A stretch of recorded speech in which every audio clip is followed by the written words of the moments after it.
你有听到什么怪怪的声音吗？在早上10点21分，欢迎大家密切锁定 Hit FM 联播网。是的，听到的是新歌首播，在6月份马上就要发行个人第10张音乐专辑《王者丑生》的潘玮柏，这一次呢邀请到了可爱的女生杨丞琳，一起来合唱这一首可爱的歌曲，叫《打呼》。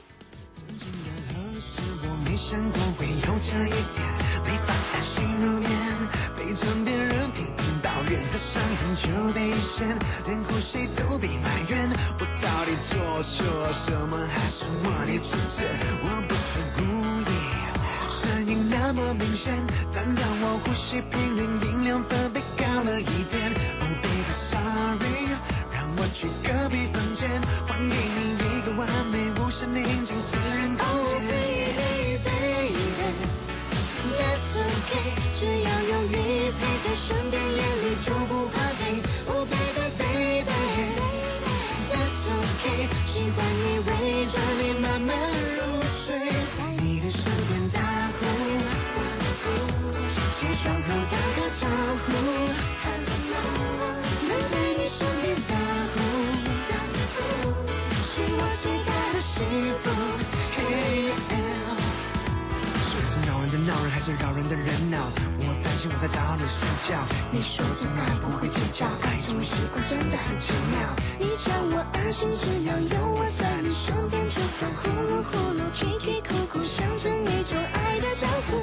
哎，我是有点内疚，结果是换了睡姿也是内疚，怎么办？不知停了多久，不想破坏你夜里美丽的梦。先抱着我，只想你陪着我。我爱的不是我的声音好像baby baby， That's okay， 只要有你陪在身边，夜里就不怕黑。Oh baby baby， That's okay， 喜欢你围着你慢慢入睡，在你的身边打呼，起床后打个招呼，能在你身边打呼，是我最大的幸福。Hey yeah， 在你的身边打呼，起床后打个招呼，